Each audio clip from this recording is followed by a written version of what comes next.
Hi friends, ಇದು ಮಸ್ತ್ ಮಗ ಚಾನೆಲ್ನ ಇಂಟರ್ನ್ಯಾಷನಲ್ ಬುಲೆಟಿನ್ ಸುತ್ತು ಜಗತ್ತು. ನಾನು ಅಮರ್ ಪ್ರಸಾದ್. ಸಮುದ್ರದ ನಡುವೆ ಭಾರತೀಯ ನೌಕಾಪಡೆ ಬಿಗ್ ಆಪರೇಷನ್ ನಡೆಸಿ ಹಡಗನ್ನ ರಕ್ಷಣೆ ಮಾಡಲಾಗಿದೆ. ಇತ್ತ ಮಿಡಲ್ ಈಸ್ಟ್ ನಲ್ಲಿ ಇದ್ದಕ್ಕಿದ್ದ ಹಾಗೆ ತೈಲ ಟ್ಯಾಂಕರ್ ಒಂದರಲ್ಲಿ ಸ್ಫೋಟ ಉಂಟಾಗಿದೆ. ಇನ್ನೊಂದು ಕಡೆ ಇಸ್ರೇಲ್ ಸೇನೆ ಲೆಬನಾನ್ ಮತ್ತು ಗಾಜಾದಲ್ಲಿ ಭೀಕರ ದಾಳಿ ನಡೆಸಿದೆ. ಹಾಗೆ ಭಾರತಕ್ಕೆ ದೊಡ್ಡ ಮನವಿಯೊಂದನ್ನ ಕೂಡ ಮಾಡಿದೆ. ಈ ನಡುವೆ ಚೈನಾ ನಾನಾ ವಿಚಾರಗಳಲ್ಲಿ ಭಾರತದ ವಿರುದ್ಧ ಕ್ಯಾತೆ ತೆಗೆದಿದೆ. ಎಲ್ಲವನ್ನ ಒನ್ ಬೈ ಒನ್ ನೋಡ್ತಾ ಹೋಗೋಣ. ಭಾರತೀಯ ನೌಕಾಪಡೆ ಪಶ್ಚಿಮ ಹಿಂದೂ ಮಹಾಸಾಗರದಲ್ಲಿ ದೊಡ್ಡ ಕಾರ್ಯಾಚರಣೆ ನಡೆಸಿದೆ. ಕಡಲ್ಗಳ್ಳರ ದಾಳಿಯನ್ನ ಯಶಸ್ವಿಯಾಗಿ ತಡೆದಿದೆ. ಗಲ್ಫ್ ಆಫ್ ಎಡೆನ್ ಹತ್ರ ಸಾಗ್ತಾ ಇದ್ದ MV ಮಾರ್ಷಲ್ಲಾ 1 ಅನ್ನೋ ದೊಡ್ಡ ವಾಣಿಜ್ಯ ಹಡಗನ್ನ ಕೆಲ ಶಂಕಾಸ್ಪದ ಬೋಟ್ಗಳು ಟಾರ್ಗೆಟ್ ಮಾಡ್ತಾ ಇದ್ವು.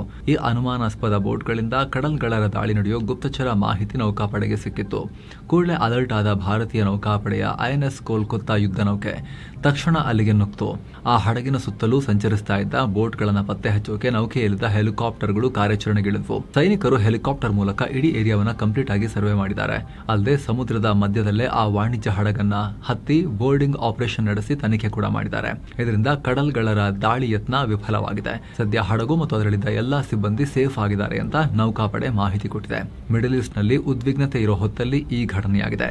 ಇಡೀ ಆಫ್ರಿಕಾವನ್ನ ನಡುಗಿಸ್ತಾ ಇರೋ ಎಬೋಲಾ ವೈರಸ್ ಈಗ ಭಾರತಕ್ಕೆ ಎಂಟ್ರಿ ಕೊಟ್ಟಿರೋ ಭಯ ಆವರಿಸಿದೆ. ನಮ್ಮ ಬೆಂಗಳೂರಲ್ಲೇ ಶಂಕಿತ ಎಬೋಲಾ ಕೇಸ್ ಪತ್ತೆಯಾಗಿದೆ. ಉಗಾಂಡಾದಿಂದ 28 ವರ್ಷದ ಮಹಿಳೆಯೊಬ್ಬರು ಕೆಂಪೇಗೌಡ ಇಂಟರ್ನ್ಯಾಷನಲ್ ಏರ್ಪೋರ್ಟ್ ನಲ್ಲಿ ಲ್ಯಾಂಡ್ ಆಗಿದ್ರು. ನಂತರ ನೇರವಾಗಿ ಬೆಂಗಳೂರಿನ ಹೋಟೆಲ್ ನಲ್ಲಿ ಸ್ಟೇ ಮಾಡಿದ್ದಾರೆ. ಆದ್ರೀಗ ಅವರಲ್ಲಿ ಎಬೋಲಾ ವೈರಸ್ ನ ಮೈಲ್ಡ್ ಸಿಂಪ್ಟಮ್ಸ್ ಕಾಣಿಸಿಕೊಂಡಿವೆ. ಮೈಕೈ ನೋವು, ಆಯಾಸದಂತಹ ಲಕ್ಷಣಗಳಿವೆ. ಹೀಗಾಗಿ ಈ ಮಹಿಳೆಯನ್ನ ಈಗ ಇಂದಿರಾ ನಗರ್ನಲ್ಲಿರೋ ಎಪಿಡೆಮಿಕ್ ಡಿಸೀಸ್ ಹಾಸ್ಪಿಟಲ್ಗೆ ಶಿಫ್ಟ್ ಮಾಡಲಾಗಿದೆ ಅಂತ ಆರೋಗ್ಯ ಇಲಾಖೆ ಅಧಿಕಾರಿಗಳು ಮಾಹಿತಿ ಕೊಟ್ಟಿದ್ದಾರೆ. ಹಾಗೆ ಸ್ಯಾಂಪಲ್ಸ್ ಕಲೆಕ್ಟ್ ಮಾಡಿ ಪುಣೆಯಲ್ಲಿರೋ ನ್ಯಾಷನಲ್ ಇನ್ಸ್ಟಿಟ್ಯೂಟ್ ಆಫ್ ವೈರಾಲಜಿಗೆ ಕಳಿಸಿಕೊಡಲಾಗಿದೆ. ಸದ್ಯ ಮಹಿಳೆಗೆ ಜ್ವರ ಇಲ್ಲ, ಸ್ಟೇಬಲ್ ಇದ್ದಾರೆ. ಆದ್ರೆ ಪ್ರೋಟೋಕಾಲ್ ಪ್ರಕಾರ ಪುಣೆಯಿಂದ ರಿಪೋರ್ಟ್ ಬರೋ ತನಕ ಮಹಿಳೆಯನ್ನ ಬಹಳ ಹತ್ತಿರದಿಂದ ಮಾನಿಟರ್ ಮಾಡ್ತಾ ಇದ್ದೀವಿ. ಟೆಸ್ಟಿಂಗ್ ಆಗ್ತಾ ಇರುತ್ತೆ ಅಂತ ಆರೋಗ್ಯಾಧಿಕಾರಿಗಳು ಹೇಳಿದ್ದಾರೆ. ಈ ಎಬೋಲಾ ವೈರಸ್ ಆಫ್ರಿಕಾದ ಡೆಮೊಕ್ರೆಟಿಕ್ ರಿಪಬ್ಲಿಕ್ ಆಫ್ ಕಾಂಗೋ ಮತ್ತು ಉಗಾಂಡಾದಲ್ಲಿ ಸಿಕ್ಕಾಪಟ್ಟೆ ಸ್ಪ್ರೆಡ್ ಆಗ್ಬಿಟ್ಟಿದೆ. ಇದುವರೆಗೆ ಈ ವೈರಸ್ ನಿಂದ ಒಟ್ಟು 220 ಶಂಕಿತ ಸಾವುಗಳಾಗಿವೆ. 904 ಶಂಕಿತ ಕೇಸಸ್ ಪತ್ತೆಯಾಗಿವೆ. 101 ಕೇಸಸ್ ಕನ್ಫರ್ಮ್ ಕೂಡ ಆಗಿವೆ ಅಂತ ವಿಶ್ವ ಆರೋಗ್ಯ ಸಂಸ್ಥೆ ಮಾಹಿತಿ ಕೊಟ್ಟಿದೆ. ಹಾಗೆ ಎಬೋಲಾ ವೈರಸ್ ಅನ್ನ public health emergency of international concern ಅಂತಲೂ ಡಿಕ್ಲೇರ್ ಮಾಡಲಾಗಿದೆ. ಅದರ ಬೆನ್ನಲ್ಲೇ ಭಾರತ ಸರ್ಕಾರ ಹೈ ಅಲರ್ಟ್ ಕೂಡ ಆಗಿತ್ತು. ಟ್ರಾವೆಲ್ ಅಡ್ವೈಸರಿ ಜಾರಿ ಮಾಡಲಾಗಿತ್ತು. ಶುಕ್ರವಾರವಷ್ಟೇ ರಾಜ್ಯ ಸರ್ಕಾರ ಕೂಡ ಅಲರ್ಟ್ ಅನ್ನ ಜಾರಿ ಮಾಡಿತ್ತು. ಎಬೋಲಾ ಪೀಡಿತ ಜಾಗಗಳಿಂದ ಬರೋರು ಕಡ್ಡಾಯವಾಗಿ ಹೆಲ್ತ್ ಮಾನಿಟರಿಂಗ್ ಮಾಡಿಸ್ಕೊಳ್ಬೇಕು, 21 ದಿನ ಸೆಲ್ಫ್ ಅಬ್ಸರ್ವೇಷನ್ ನಲ್ಲಿ ಇರಬೇಕು ಅನ್ನೋ ಸೂಚನೆಯನ್ನ ಕೊಟ್ಟಿತ್ತು. ಹಾಗೆ ಬೆಂಗಳೂರಿನ Rajiv Gandhi institute of chest diseases ಅಲ್ಲಿ ಐಸೋಲೇಷನ್ ಸೆಂಟರ್ ಅನ್ನ ಕೂಡ ಮಾಡಲಾಗಿದೆ. ಇನ್ನು ಎಪಿಡೆಮಿಕ್ ಡಿಸೀಸಸ್ ಹಾಸ್ಪಿಟಲ್ ಅನ್ನ ಕ್ವಾರಂಟೈನ್ ಮತ್ತು ಟ್ರೀಟ್ಮೆಂಟ್ ಫೆಸಿಲಿಟಿಯಾಗಿ ಗೊತ್ತುಪಡಿಸಲಾಗಿದೆ. ಅತ್ತ ಮಂಗಳೂರಲ್ಲಿ ಶ್ರೀನಿವಾಸ ಪೋರ್ಟ್ ಹಾಸ್ಪಿಟಲ್ ಅನ್ನ ಕ್ವಾರಂಟೈನ್ ಸೆಂಟರ್ ಅಂತ ಐಡೆಂಟಿಫೈ ಮಾಡಲಾಗಿದೆ. ಹಾಗೆ ವೆನ್ಲಾಕ್ ಜಿಲ್ಲಾ ಆಸ್ಪತ್ರೆಯನ್ನ ಐಸೋಲೇಷನ್ ಮತ್ತು ಟ್ರೀಟ್ಮೆಂಟ್ ಸೆಂಟರ್ ಆಗಿ ಗುರುತಿಸಲಾಗಿದೆ. ಈ ನಡುವೆ ಭಾರತದ ಮೊದಲ ಶಂಕಿತ ಎಬೋಲಾ ಕೇಸ್ ಬೆಂಗಳೂರಿನಲ್ಲಿ ಕಾಣಿಸಿಕೊಂಡಿರೋದು. ಅಂದ್ರೆ ಶಂಕಿತ ಕೂಡ ಕನ್ಫರ್ಮ್ ಇಲ್ಲ, ಆದ್ರೂ ಕೂಡ ಇದು ಆತಂಕಕ್ಕೆ ಕಾರಣ ಆಗಿದೆ. ಏನು ಈಗ ಸ್ಪ್ರೆಡ್ ಆಗ್ತಿರೋ ಬುಂಡಿ ಬುಗಿಯೋ ಅನ್ನೋ ಎಬೋಲಾ ವೈರಸ್ ವೇರಿಯಂಟ್ಗೆ ವ್ಯಾಕ್ಸಿನ್, ಮೆಡಿಸಿನ್ ಯಾವುದೂ ಇಲ್ಲ. ಹಾಗಾಗಿ ಈ ವೈರಸ್ ಬಗ್ಗೆ ಭಯ ಜಾಸ್ತಿ ಆಗ್ತಿದೆ. ಆದ್ರೀಗ ರಷ್ಯಾ ವಿಜ್ಞಾನಿಗಳು ಈ ವೇರಿಯಂಟ್ ವಿರುದ್ಧ ಹೋರಾಡೋ ಹೊಸ ವ್ಯಾಕ್ಸಿನ್ ಡೆವಲಪ್ ಮಾಡಿದ್ದಾರೆ. ರಷ್ಯಾದ ಆರೋಗ್ಯ ಸಚಿವ ಮಿಖಾಯಿಲ್ ಮುರಾಸ್ಕೋ ಇದರ ಬಗ್ಗೆ ಹೇಳಿಕೆ ಕೊಟ್ಟಿದ್ದಾರೆ. ಈ ಹೊಸ ವ್ಯಾಕ್ಸಿನ್ ಬುಂಡಿ ಬುಗಿಯೋ ವೇರಿಯಂಟ್ ನಿಂದ ರಕ್ಷಣೆ ಕೊಡುತ್ತೆ ಅಂತ ಹೇಳ್ಕೊಂಡಿದ್ದಾರೆ. ಸೌತ್ ಆಫ್ರಿಕಾದಲ್ಲಿರೋ ರಷ್ಯನ್ ಎಂಬಸಿ ಕೂಡ ಇದ್ರ ಬಗ್ಗೆ ಡೀಟೇಲ್ ಅನ್ನ ಶೇರ್ ಮಾಡಿದೆ. ಆದರೆ ಈ ವ್ಯಾಕ್ಸಿನ್ ನ ಸರಿಯಾಗಿ ಪರೀಕ್ಷೆ ಮಾಡಬೇಕು, ಪರಿಶೀಲಿಸಬೇಕು. ಅಲ್ಲಿ ತನಕ ಉಪಯೋಗಿಸೋಕೆ ಸೇಫ್ ಅಂತ ಇವಾಗಲೇ ನಾವು ಹೇಳಕ್ ಆಗಲ್ಲ ಅಂತ ಆರೋಗ್ಯ ತಜ್ಞರು ಹೇಳ್ತಾ ಇದ್ದಾರೆ. ಇನ್ನು ಈ ಎಬೋಲಾ ವೈರಸ್ ಬಗ್ಗೆ ನಾವು ಪ್ರತ್ಯೇಕ ವರದಿಯಲ್ಲಿ ಡೀಟೇಲ್ ಆಗಿ ಇದರಲ್ಲಿ ನಿಮಗೆ ಮಾಹಿತಿ ಕೊಟ್ಟಿದ್ವಿ ಸ್ನೇಹಿತರೆ. ನೀವು ಇದನ್ನ ಚೆಕ್ ಮಾಡಬಹುದು. ವಿಡಿಯೋ ಎಂಡ್ ನಲ್ಲಿ, ಸುತ್ತು ಜಗತ್ತು ಎಂಡ್ ನಲ್ಲಿ ಅದು ಸ್ಕ್ರೀನ್ ಮೇಲೆ ಮುಂದೆ ಬರುತ್ತೆ. ಟ್ಯಾಪ್ ಮಾಡಿ ಜಂಪ್ ಆಗಬಹುದು. ಇರಾನ್ ನ IRGC ಪಡೆಯನ್ನ ಭಾರತ ಉಗ್ರ ಸಂಘಟನೆ ಅಂತೇಳಿ ಘೋಷಿಸಬೇಕು ಅಂತ ಇಸ್ರೇಲ್ ಆಗ್ರಹ ಮಾಡಿದೆ ಅನ್ನೋ ರಿಪೋರ್ಟ್ಸ್ ಇವೆ. ಇರಾನ್ ಸೇನೆಯಿಂದ ಜಾಗತಿಕ ಭದ್ರತೆಗೆ ಭಾರಿ ಬೆದರಿಕೆ ಇದೆ. ಈಗ ಆಲ್ರೆಡಿ ಆಸ್ಟ್ರೇಲಿಯಾ, ಯುರೋಪ್ ರಾಷ್ಟ್ರಗಳು IRGC ವಿರುದ್ಧ ಕಠಿಣ ಕ್ರಮ ತಗೊಂಡಿವೆ. ಹಾಗೆ ಭಾರತ ಕೂಡ ಇರಾನ್ ವಿರುದ್ಧ ಕಠಿಣ ಹೆಜ್ಜೆ ಇಡಬೇಕು ಅಂತ ಭಾರತಕ್ಕೆ ಇಸ್ರೇಲ್ ಮನವಿ ಮಾಡಿದೆ. ಆದ್ರೆ ಭಾರತ ಇಸ್ರೇಲ್ ಹಾಗೂ ಇರಾನ್ ಇಬ್ಬರೊಂದಿಗೂ ಕೂಡ ಸಂಬಂಧವನ್ನ ಹೊಂದಿದೆ. ಇಸ್ರೇಲ್ ಜೊತೆ ಸ್ವಲ್ಪ ಜಾಸ್ತಿ ಇದೆ ಇತ್ತೀಚಿನ ದಿನಗಳಲ್ಲಿ, ಆದ್ರೆ ಇರಾನ್ ಜೊತೆಗೂ ಕೂಡ ಸಂಬಂಧ ಇದೆ. ಗ್ರೇಟ್ ಸಂಬಂಧ ಅಂತ ಹೇಳಕ್ಕಾಗಿಲ್ಲ ಅಂದ್ರೂ ಕೂಡ. ಹೀಗಾಗಿ ಇಸ್ರೇಲ್ನ ಈ ಬೇಡಿಕೆಯಿಂದ ಭಾರತಕ್ಕೆ ಈಗ ಸಂಕಟ ಎದುರಾಗಿದೆ. ಏನ್ ಮಾಡೋದು ಅಂತ ಹೇಳಿ ಈ ಮೊದಲು ಹಮಸ್ ಸಂಘಟನೆಯನ್ನ ಬ್ಯಾನ್ ಮಾಡುವಂತೆ ಇಸ್ರೇಲ್ ಭಾರತದ ಮೇಲೆ ಪ್ರೆಷರ್ ಹಾಕಿತ್ತು. ಆದ್ರೆ ಭಾರತ ಇಲ್ಲಿವರೆಗೂ ಈ ಎರಡೂ ಪಡೆಗಳನ್ನ ಉಗ್ರ ಸಂಘಟನೆ ಅಂತೇಳಿ ಡಿಕ್ಲೇರ್ ಮಾಡಿಲ್ಲ. ಹಮಸ್ ದಾಳಿಯನ್ನ ಉಗ್ರ ದಾಳಿ ಅಂತ ನಮ್ಮ PM ಬಾಯಲ್ಲಿ ಕರೆದಿದ್ರು, ಆದ್ರೆ ಕಾನೂನು ಪಾಸ್ ಮಾಡಿ ಆ ರೀತಿ ಡಿಕ್ಲೇರ್ ಮಾಡಿಲ್ಲ. ಇಸ್ರೇಲ್ ಕೂಡ ಪಾಕ್ ಸೇನೆಯನ್ನ ISIನ ಉಗ್ರ ಸಂಘಟನೆಗಳು ಅಂತ ಘೋಷಿಸಿ ಅದರ ಉಗ್ರ ಸಂಘಟನೆಗಳನ್ನ ಕೂಡ ಇಮಿಡಿಯೇಟ್ಲಿ ನಾಶ ಮಾಡಬೇಕಾಗಿರೋ ಉಗ್ರರು ಅಂತ ಘೋಷಿಸಿ ಆಕ್ಷನ್ ತಗೊಳಕ್ ಶುರು ಮಾಡಿದ್ರೆ ಅವಾಗ ನಾವು ಬೇಕಾದ್ರೆ ಥಿಂಕ್ ಮಾಡ್ಬೋದೇನೋ. ಅದಾಗಲ್ಲ. ಬಟ್ ಸ್ಟಿಲ್ ಇಸ್ರೇಲ್ನ ಆಫರ್ ಇದೆಯಲ್ಲ, ಬೇಡಿಕೆ ಇದೆಯಲ್ಲ, ಅದಕ್ಕೆ ಕೌಂಟರ್ ಆಫರ್ ಈ ರೀತಿ ಕೊಡಬೇಕಷ್ಟೇ ಅವರಿಗೆ. ಇನ್ನು ಸ್ನೇಹಿತರೆ, ಮಧುರೈ, ಕನ್ಯಾಕುಮಾರಿ, ತಿರುವನಂತಪುರ, ಅನಂತ ಪದ್ಮನಾಭ ಸ್ವಾಮಿ, ರಾಮೇಶ್ವರಂ ಸೇರಿ ತಮಿಳುನಾಡು, ಕೇರಳದ ಈ ಎಲ್ಲ ಕ್ಷೇತ್ರಗಳಿಗೆ ಯಾತ್ರೆ ಹೋಗೋ ಆಸಕ್ತಿ ನಿಮಗಿದ್ರೆ 7 Sense ಟೂರಿಸಂನವರ ಎಲ್ಲವನ್ನ ಒಳಗೊಂಡ ಪ್ಯಾಕೇಜ್ ಇದು. ಬೇರೇನ್ ಖರ್ಚಿರಲ್ಲ ನಿಮಗೆ ಪ್ಯಾಕೇಜ್ ತಗೊಂಡ್ರೆ. ಆಸಕ್ತರು ಕಾಲ್ ಮಾಡಿ ಬುಕ್ ಮಾಡಿಕೊಂಡು ಹೋಗಿ ಬರ್ಬೋದು. ಒಮಾನ್ ಕರಾವಳಿಯ ಸಮೀಪ ಬೃಹತ್ ತೈಲ ಹಡಗಲ್ಲಿ ಭಾರೀ ಸ್ಫೋಟ ಉಂಟಾಗಿದೆ. ಮಸ್ಕತ್ನಿಂದ ಸುಮಾರು 110 ಕಿಲೋಮೀಟರ್ ದೂರದಲ್ಲಿ ಈ ಘಟನೆ ನಡೆದಿದೆ. ಒಲಿಂಪಿಕ್ ಲೈಫ್ ಹೆಸರಿನ ಗ್ರೀಸ್ ಮೂಲದ ಹಡಗಲ್ಲಿ ಈ ಸ್ಫೋಟ ಉಂಟಾಗಿದೆ. ಅದೃಷ್ಟವಶಾತ್ ಹಡಗಿನಲ್ಲಿದ್ದ ಎಲ್ಲಾ ಸಿಬ್ಬಂದಿ ಸಂಪೂರ್ಣ ಸೇಫ್ ಆಗಿದ್ದಾರೆ ಅನ್ನೋ ಮಾಹಿತಿ ಸಿಕ್ಕಿದೆ. ಸ್ಫೋಟದ ತೀವ್ರತೆಗೆ ಹಡಗಿನ ಬಂಕರ್ ಟ್ಯಾಂಕ್ಗೆ ಹಾನಿಯಾಗಿ ಇಂಧನ ಸೋರಿಕೆಯಾಗಿತ್ತು. ಅದನ್ನ ಸರಿಪಡಿಸಲಾಗಿದೆ. ಸದ್ಯ ಹಡಗು ಕಂಪ್ಲೀಟ್ ಸೇಫ್ ಆಗಿದೆ. ಯಾವುದೋ ಅಪರಿಚಿತ ವಸ್ತು ಅಪ್ಪಳಿಸಿ ಈ ಸ್ಫೋಟ ಉಂಟಾಗಿದೆ ಅಂತ ಹೇಳ್ತಿದ್ದಾರೆ. ಏನು ಎತ್ತ ಅನ್ನೋದು ಇನ್ನಷ್ಟೇ ಕ್ಲಿಯರ್ ಆಗಬೇಕು. ಈ ವೇಳೆ ಹಡಗಲ್ಲಿ ಯಾವುದೇ ಸರಕು ಇರಲಿಲ್ಲ ಅನ್ನೋದು ಕೂಡ ಈಗ ಮಾಹಿತಿ ಸಿಗ್ತಾ ಇದೆ. ಇನ್ನು ಇರಾನ್ ಬೋಟ್ಗಳ ಮೇಲೆ ಅಮೆರಿಕ ದಾಳಿ ಮಾಡಿತ್ತಲ್ಲ, ಇದಕ್ಕೆ ಇರಾನ್ ತೀವ್ರ ಆಕ್ರೋಶ ವ್ಯಕ್ತಪಡಿಸಿದೆ. ಈಗ ಅಮೆರಿಕ ಕದನ ವಿರಾಮ ಉಲ್ಲಂಘನೆ ಮಾಡಿದೆ, ನಾವು ಪ್ರತಿಕಾರ ಹೇಳದೆ ಬಿಡಲ್ಲ ಅಂತ ಇರಾನ್ ಹೇಳಿದೆ. ಅಲ್ಲದೆ ಅಮೆರಿಕದ ಈ ಆಕ್ರಮಣಕಾರಿ ನಡೆಯಿಂದ ಮುಂದೇನಾದ್ರೂ ಆದ್ರೆ ಅದಕ್ಕೆ ಅಮೆರಿಕವೇ ಜವಾಬ್ದಾರಿ. ನಮ್ಮ ರಾಷ್ಟ್ರೀಯ ರಕ್ಷಣೆಗೆ ನಾವು ಕಮಿಟ್ ಆಗಿದ್ದೀವಿ, ರೆಡಿ ಇದೀವಿ ಅಂತ ಇರಾನ್ ವಿದೇಶಾಂಗ ಸಚಿವಾಲಯ ಸ್ಟೇಟ್ಮೆಂಟ್ ಇಶ್ಯೂ ಮಾಡಿದೆ. ಇನ್ನು ಇರಾನ್ ಜೊತೆ ಶಾಂತಿ ಒಪ್ಪಂದಕ್ಕೆ ಮಾತುಕತೆ ನಡೀತಾ ಇದ್ರು. ಅಮೆರಿಕ ಮಾತ್ರ ಇಸ್ರೇಲ್ನಲ್ಲಿ ತನ್ನ ಸೇನಾ ಪ್ರೆಸೆನ್ಸ್ ಕಮ್ಮಿ ಮಾಡ್ತಾ ಇಲ್ಲ. ಇಸ್ರೇಲ್ನ ಮಿಲಿಟರಿ ಬೇಸ್ ಮತ್ತು ಏರ್ಪೋರ್ಟ್ಗಳಲ್ಲಿ ಅಮೆರಿಕ ತನ್ನ F-22 ಫೈಟರ್ ಜೆಟ್ಸ್ ಹಾಗೂ ಡಜನ್ ಗಟ್ಟಲೆ ರಿಫ್ಯೂಲಿಂಗ್ ಏರ್ಕ್ರಾಫ್ಟ್ಗಳನ್ನ ರೆಡಿ ಇಟ್ಟಿದೆ. ಸ್ಯಾಟಲೈಟ್ ಇಮೇಜಸ್ ಅನಾಲಿಸಿಸ್ ಆಧರಿಸಿ ಇಸ್ರೇಲ್ ಮಾಧ್ಯಮಗಳು ಈ ರಿಪೋರ್ಟ್ ಮಾಡಿವೆ. ಇರಾನ್ ವಿರುದ್ಧ ದಾಳಿ ಆರಂಭ ಮಾಡಿದಾಗಿನಿಂದ ಇಲ್ಲಿ ತನಕ ಅಮೆರಿಕದ ಈ ಏರ್ಕ್ರಾಫ್ಟ್ಗಳು ಇಸ್ರೇಲ್ನಲ್ಲೇ ಉಳ್ಕೊಂಡಿವೆ. ಈ ವರ್ಷದ ಕಡೆಯವರೆಗೂ ಈ ಜೆಟ್ಗಳನ್ನ ಇಸ್ರೇಲ್ನಲ್ಲೇ ಉಳಿಸಿಕೊಳ್ಳೋಕೆ ಅಮೆರಿಕ ಪ್ಲಾನ್ ಮಾಡಿದೆ ಅಂತ ಹೇಳಲಾಗ್ತಿದೆ. ಸದ್ಯ ಇಸ್ರೇಲ್ನ ದಕ್ಷಿಣ ಭಾಗದಲ್ಲಿರೋ ಓಡಾ air ಬೇಸ್ನಲ್ಲಿ F-22 fighter ಜೆಟ್ಗಳಿವೆ.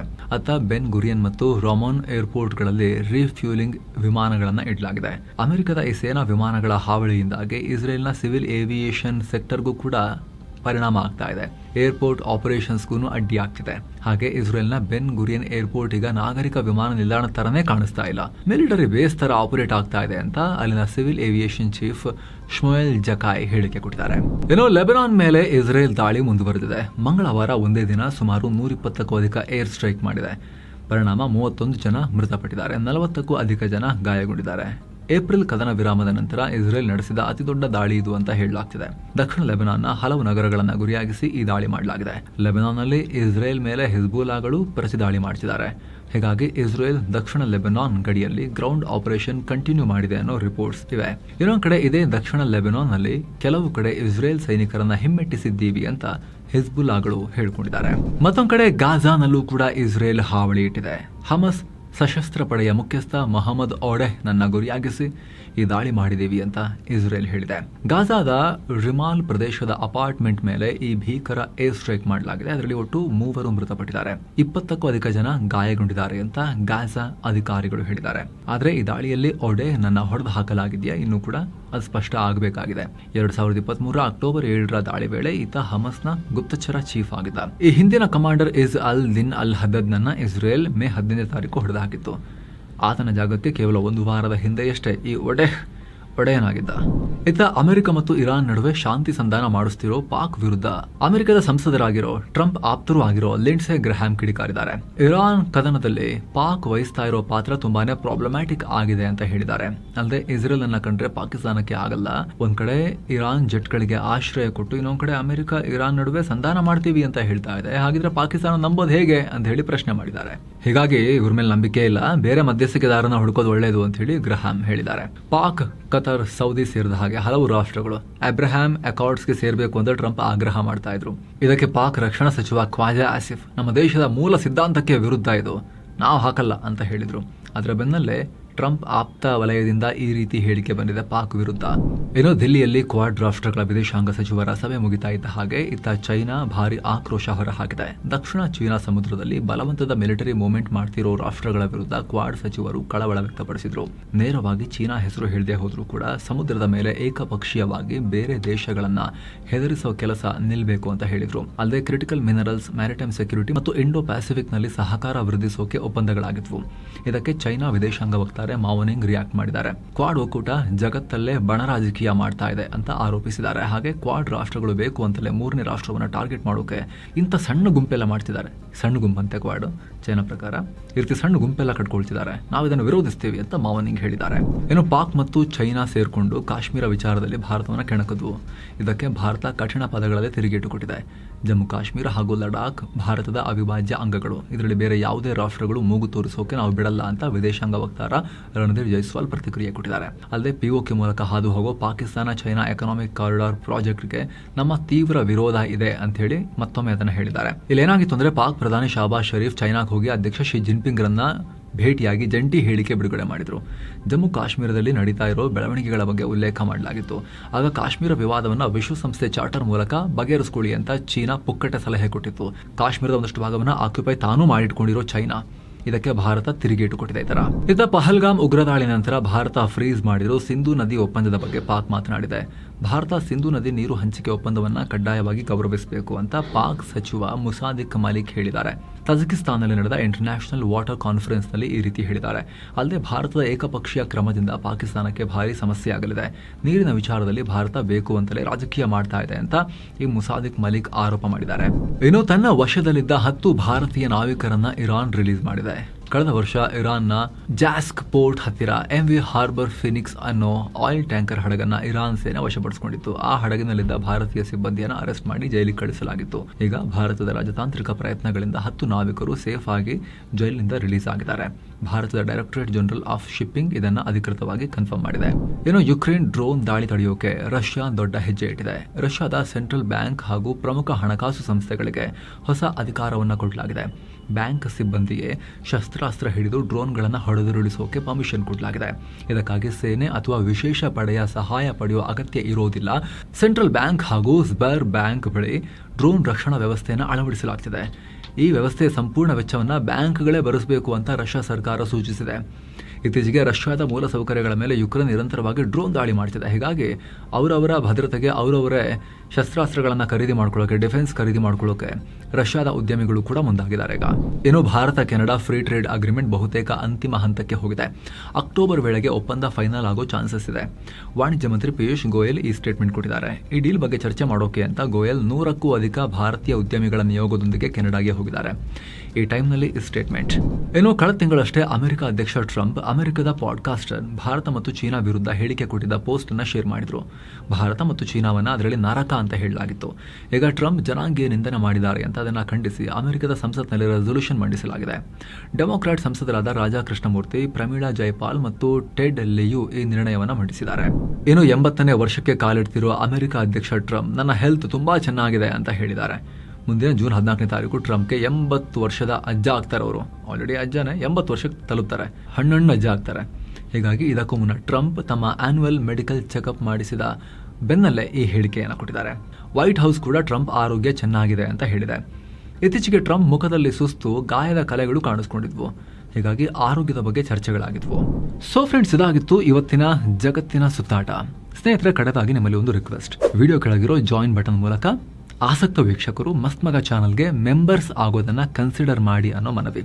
Thank you so much. ಮತ್ತೆ ಭೇಟಿ ಆಗ್ತಿರೋಣ ಸ್ನೇಹಿತರೆ. ನಮಸ್ಕಾರ.